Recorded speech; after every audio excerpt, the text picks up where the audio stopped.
Hello and welcome. Today we have a special guest, the back of my wife's head. So I came up with what I hope to be a fun idea, and my wife has graciously, what's the word you'd use? Acquiesced to my requests. And here's how it's going to work. I'm going to show my wife Amy a old sci-fi show, and she's going to be grading it on things that she found good and things she found bad. So, Amy, on a scale of 1 to 10, how much interest do you have in sci-fi? 0. A 0. So, this is going to be an interesting thing where how good is a sci-fi show to a person who has no interest in the sci-fi show itself?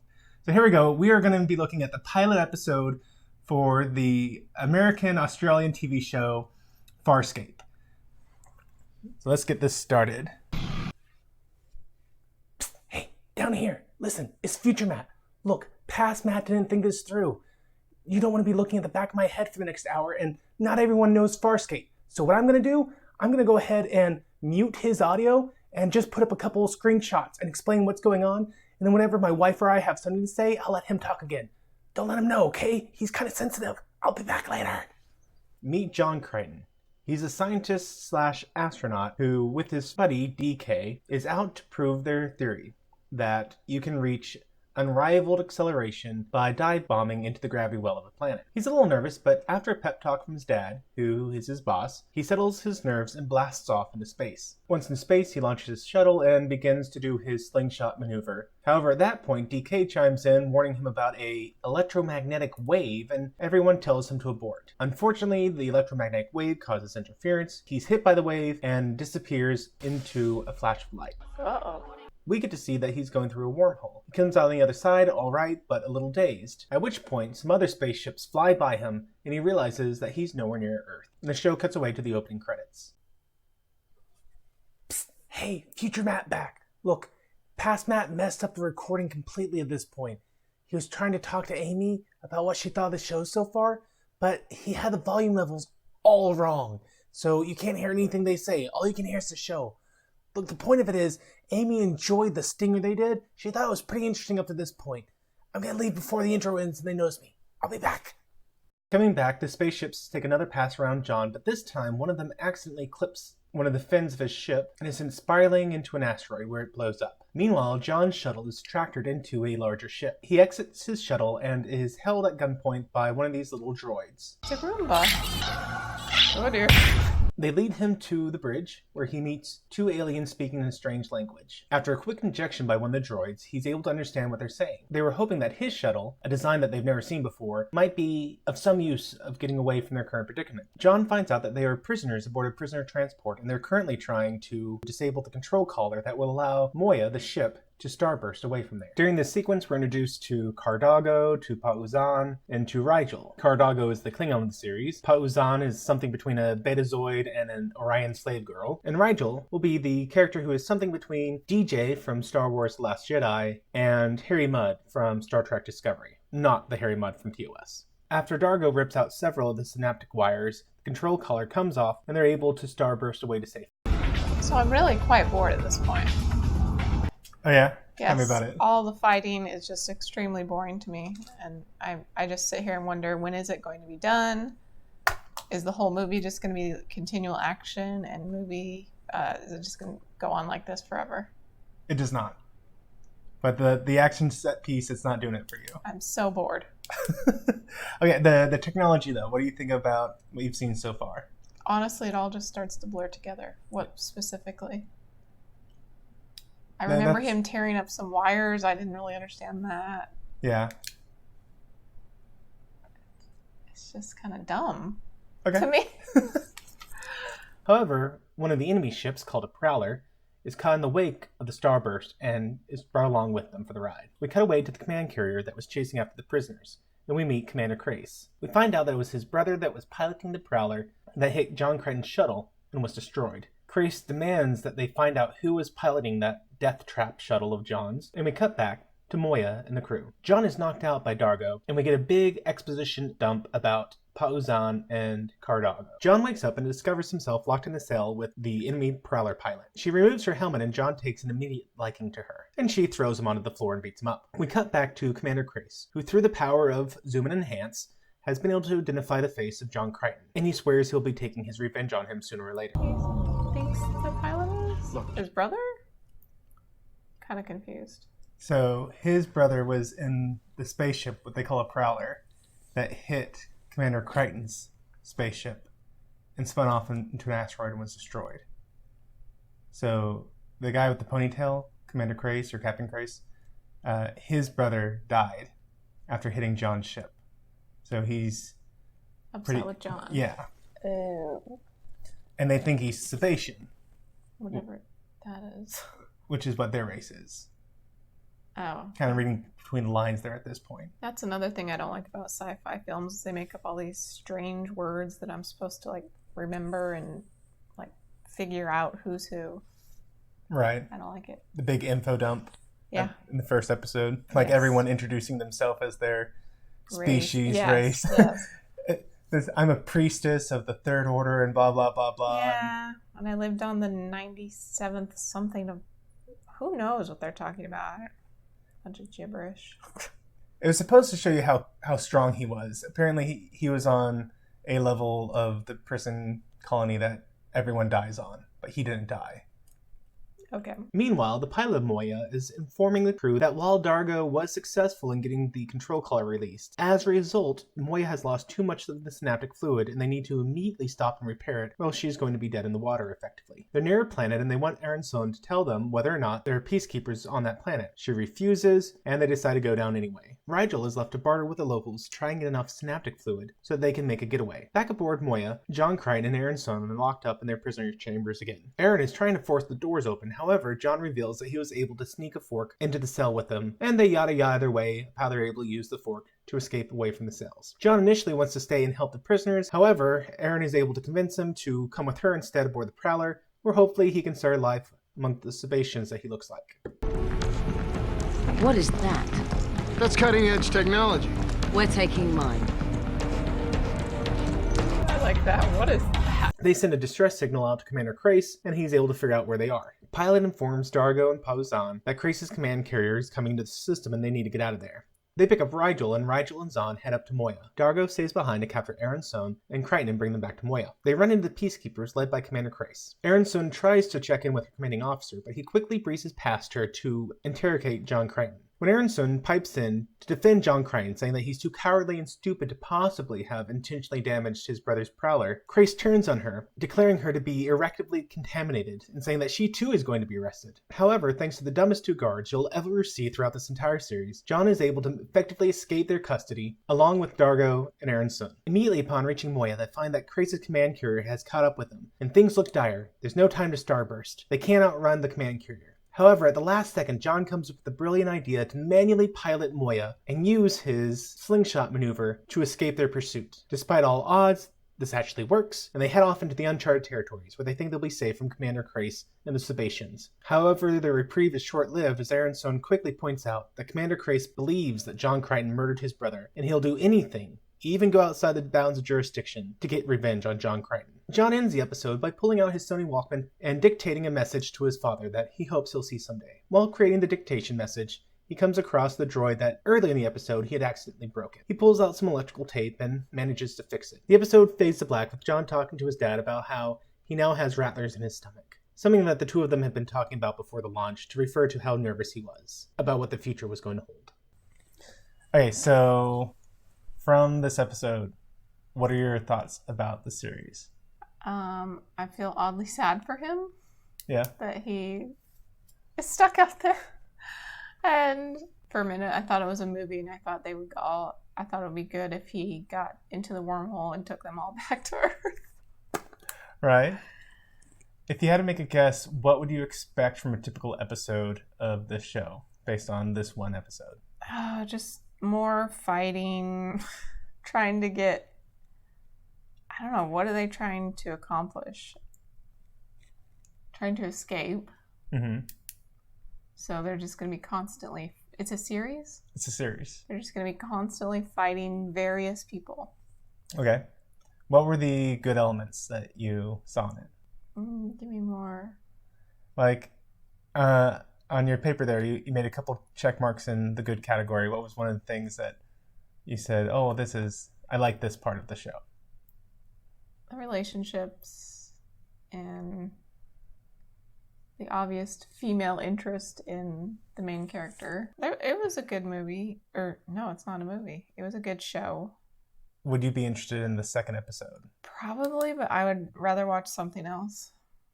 And just as an example, you have watched some sci-fi stuff with me before. Yeah. I've gotten better at watching it over the last decade. But if you'd showed this to me 10 years ago, I'd have been like out the door in the first 5 minutes. Let's see. 2 of the shows that you watched with me were Eureka and Warehouse 13. What was it about those shows that were able to catch your interest that this show kind of seems deficient on? I don't like the aliens and all the nasty, like the chin. That's just gross to me. I don't want to look at that. Where the 2 you mentioned were more realistic and like real life people settings, but they had sci-fi elements. I think both of them also, I can't remember his name and character, but Colin Ferguson, he was the cop in Eureka. And he was more of the every man that things happen to.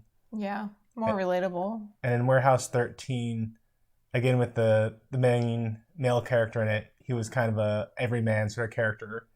Whereas... Oh, the goofy guy? Yeah, the goofy one. So they kind of had some more fun dynamics, whereas this is kind of more of a space drama. Yeah, I don't like the aliens, the fighting, and the strangeness, foreignness of all the names and stuff. Can you remember any of the meh things? Where to fight farting and die. Yeah. Yeah. Yeah. That was a meh. What just happened? And like I guess the dinosaur looking guy was The pilot? The one who was always on the clamshell. the helium farter. Okay, Rigel. He was trying to trade something and there was like a giant teeth alien. I didn't like that. I was like, whatever. Maybe that was my bad column. Yeah. And that was a weird one too, because that character never comes up again in this series. So they had to spend so much time making this character just for it to be like, and now you'll never see him again. And money. Yeah. Hey, Future Matt here again. Over here. You don't have to worry about past Matt seeing me this time. His daughter woke up, so it's going to be a few minutes before they get back. But he will be back. Just give it a second, and then we'll pick up where we left off. We were talking about things that you kind of found bad. And it was the spiky alien on the planet that Rigel was bartering with. Every time he did anything, steam would come out around him. Yeah. Yeah. Don't like that. Yeah. Kind of the whole... Jim Henson helped out a lot with this series. And they kind of went overboard on some of the Muppets sometimes. Oh, okay. Like the pilot guy. Yeah. But most of the other ones, like even Rigel is not too bad of a puppet. But most of the others, Rigel was the one who fired helium. Okay. He reminded me of the dinosaur from when we were kids, the dinosaur family. Oh, the dinosaurs. The name of the TV show was The Dinosaurs. Yeah. The baby one, not the mama. He'd hit the dad with a frying pan. Mm-hmm. Not the mama. Yeah. Yeah. Okay, I can see that. I wonder if Jim Henson helped out in that one. Is that the same time frame? I'm going to have to look it up. So I'm going to write down here. I'm going to put a little message saying what it was, whether or not it was the same time period, whether or not Jim Henson helped out or not, because you're right. The same kind of rubbery outfits and the... So disgusting. Yeah. I'm gonna have to look that up. Okay, so some of the things that I noticed that didn't stand the test of time. So what I was looking for is, since I know this whole series, yeah, I was really interested in how well has this series aged. Because I can look at things like the original Star Trek series, and it's pretty interesting. The special effects haven't aged too well, but they've done a really good job of at least remastering the video so that it looks good. And that was kind of one of the first things I noticed with this, is that the video quality did not age well.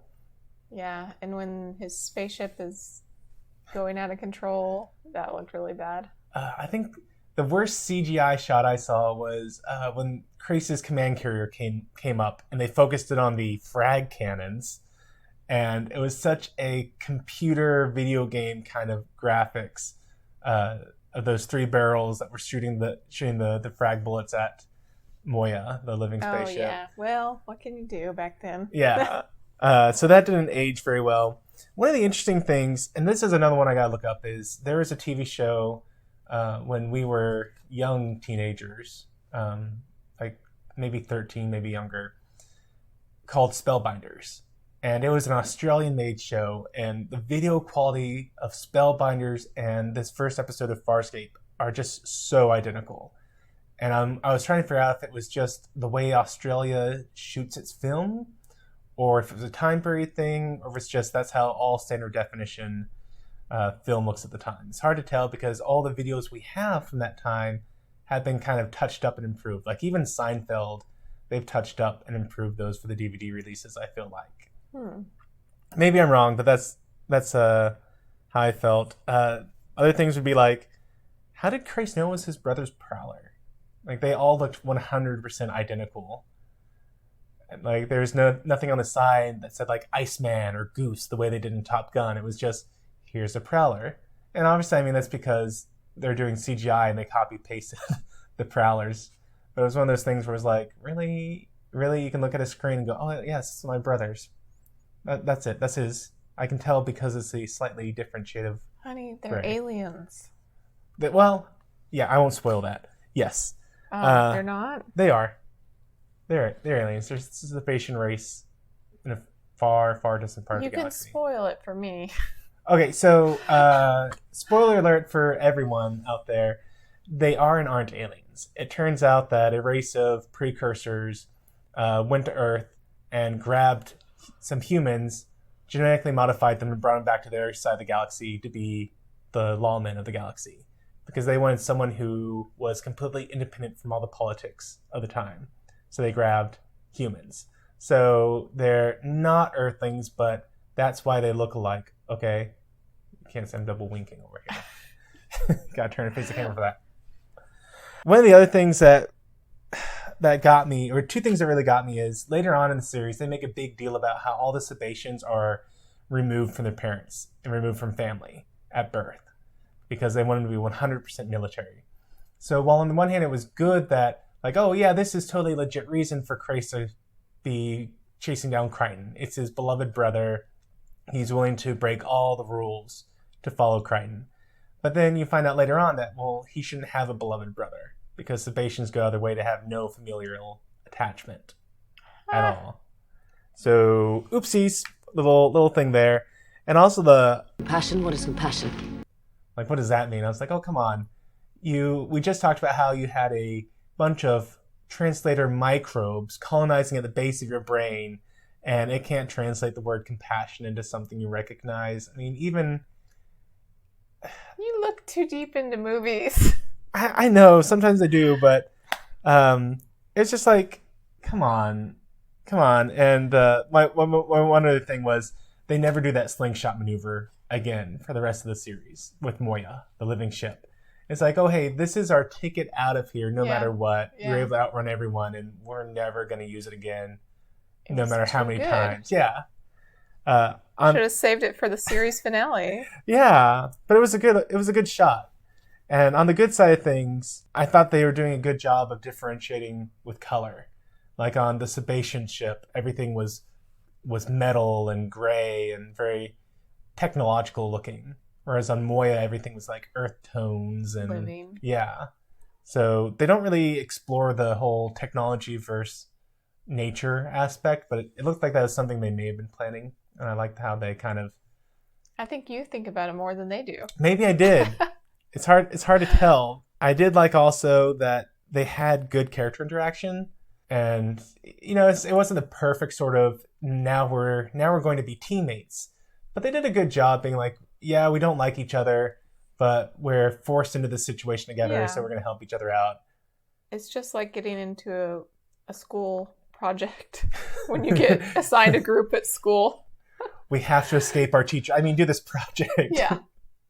You don't like the way anyone else thinks or works in that group, but you have to finish the project. You always have the one guy who's farting in the corner. He's trying to steal the work everyone else is doing. You're always having to slap his hands away, say, do your own work. Then you have the one guy who's super aggressive and tries to take over the whole project. A cool kid. Yeah, a cool kid. You got a girl. You have to have the girl. And then you have like the new age girl. And she's just trying to like get you onto like a veganism diet and tell you about how amazing kale is. And it's like, I just don't go that way. You're I'm just sorry. John. Yeah. I'm like, I just want a hamburger over here. And I'm sorry, can you get the crystals away from the project? They're kind of in the way. So yeah, it definitely does have I can see them doing a Farscape, what's the movie? Don't you forget about Breakfast Club. I can see the Farscape characters being in Breakfast Club, especially once they introduce another character later on. I've never seen that. You never seen the Breakfast Club? I know what our next video is going to be. I'm not going to say anything else. Other good things, I thought they did a good job between John and his dad. Like I could totally see them having like a real son and dad having that sort of conversation and banter together once they're older. So yeah, it was a good episode. Yeah. It was really, the biggest problem it has was it was really slow paced. Like even the action scenes kind of seemed to drag on. It's like, yeah, okay, I know we're going to escape the control collar, but it's just really dragging on. It didn't feel like a lot happened during those scenes. And then they do a quick, here's all the information. Here's my race, here's my rank, here's my everything. Yeah, I struggle with that. But it wasn't really done in a super interesting way. And they do get better about it. So on a scale of 1 to 10, how do you rank this first episode? Rank it like, did I like it? Yeah. About 6. Let's see your chart you made. Okay, so you made, here's your little chart. You made 1, 2, 3, 4, 5, 6, 7, 8, 9. Oh, that's not gonna work for me very well. I'm just gonna put another check in the bad. I know there are several parts where you're like, is this thing done yet? So we're gonna say there are 2 checks in the bad. So 1, 2, 3, 4, 5, 6 good and 2 mehs. So I'd say you almost gave this like a 50% grade, really. Like if we count these as half points, then that was 1, 2, 3, 4, 5, 6. Well, I guess that'd be closer to the 7. So okay, 6 out of 10. I can see that. Yeah, I'd rank it about the same. It's definitely not their strongest episode. I've seen a lot worse pilots for TV shows that ended up being really good. Is this really popular? How old is it? It is in the 90s era, I believe. Wow. Late 90s, early 2000s. Was it very popular? It was all right. It was an average show. I mean, it got 4 seasons, so it was popular enough. And not only did it get 4 seasons, it got a miniseries also. So it had a good, strong following, but it definitely didn't go the distance the way other sci-fi shows have gone. I actually recognize the purple. Was she purple? What color? Blue. Blue lady. Yeah. Which surprised me. So I doubt you've seen anything that she's been in. No. Just the character looked familiar. Okay, yeah. I've watched this several times, so I wouldn't be surprised if you've seen her over my shoulder. Gotcha. Well, that's everything I got. You have anything else you want to add to this? Next. You think you can do my outro? No. I'm too sleepy. You're too sleepy. Go ahead. Okay. Hi, Future Matt here. One last time. Past Matt caused me so much work this time around that I'm going to steal the outro from him. So here we go. Well, I hope you enjoyed watching this because I loved making it. If you did like watching this, I just found out that Farscape became available on Amazon Prime earlier this month or maybe last month even. So I'm thinking about live streaming these, kind of in the same format as Bird of Prey does for DS9, because I really enjoy this. And also because I realized that doing this summary and reaction video all in one go is frankly too much. So here's what I'm thinking. We're going to do a live stream of all these different sci-fi shows that I'm going to hopefully make my wife watch and get her take on it. While at the same time, I'm going to be looking to see how well do these premieres hold up? Do they stay faithful to the tone for the rest of the series? Or is it just like a completely random episode that really doesn't, the characters don't fit for the future series, everything was changed? So in Farscape, they did a pretty good job. The worst thing you had to say about it was, again, the graphics and the pacing. But as far as the characters, they hold up to who they are later on, especially because they do a clear progression. I don't want to go on too far about this or drag it out any longer, but that's what I'm thinking. If you know of any episodes that, or any TV series that you think it'd be fun to make my wife grade, then let me know down in the comments below. If you are interested in doing a live stream of Farscape or any of the other sci-fi shows that I happen to like also, let me know about that in the comments below. And as always, if you think I was off my rocker on anything, then again, comment below. Basically, I love feedback, and by all means, please let me know, even if it's bad. I'd love to hear it so I can improve. Well, until the next time, may the Lord bless you and keep you. May he cause his face to shine upon you and be gracious to you. May the Lord lift up your countenance and give you peace. Amen.